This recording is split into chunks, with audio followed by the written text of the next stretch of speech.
Albert Einstein once said, everybody's a genius, but if you judge a fish by its ability to climb a tree, it will live its whole life believing that it is stupid. Ladies and gentlemen of the jury, today on trial we have modern day schooling. Glad you could come. Not only does he make fish climb trees, but also makes them climb down and do a 10-mile run. Tell me, school, are you proud of the things you've done? Turning millions of people into robots, do you find that fun? Do you realize how many kids relate to that fish? Swimming upstream in class, never finding their gifts, thinking they are stupid, believing they are useless? Well, the time has come, no more excuses. I call school to the stand and accuse him of killing creativity, individuality, and being intellectually abusive. He's an ancient institution that has outlived his usage. So, Your Honor, this concludes my opening statement, and if I may present the evidence of my case, I will prove it. Proceed. Exhibit A. Here's a modern day phone. Recognize it? Here's a phone from 150 years ago. Big difference, right? Stay with me. Here's a car from today, and here's a car from 150 years ago. Big difference, right? Well, get this. Here's a classroom of today, and here's a class we used 150 years ago. Now ain't that a shame? In literally more than a century, nothing has changed. Yet you claim to prepare students for the future? But with evidence like that, I must ask, do you prepare students for the future or the past?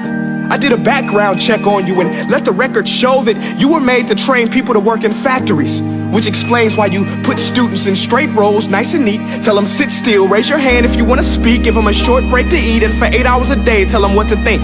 Oh, and make them compete to get an A letter which determines product quality, hence grade A of meat. I get it. Back then, times were different. We all have a past. I myself am no Gandhi.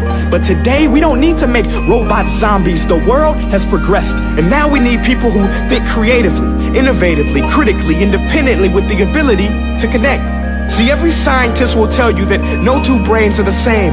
And every parent with 2 or more children will confirm that claim.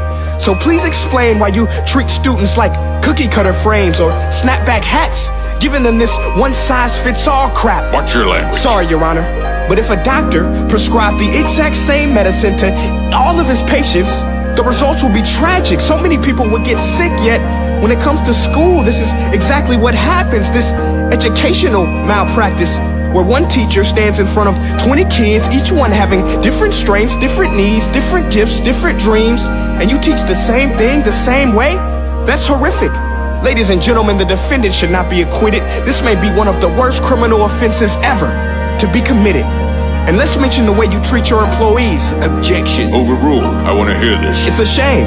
I mean, teachers have the most important job on the planet, yet they're underpaid? No wonder so many students are short-changed. Let's be honest, teachers should earn just as much as doctors, because a doctor can do heart surgery and save the life of a kid, but a great teacher can reach the heart of that kid and allow him to truly live. See, teachers are heroes that often get blamed, but they're not the problem. They work in a system without many options or rights. Curriculums are created by policymakers, most of which have never taught a day in their life. Just obsessed with standardized tests. They think bubbling in a multiple choice question will determine success. That's outlandish. In fact, these tests are too cruel to be used and should be abandoned, but don't take my word for it.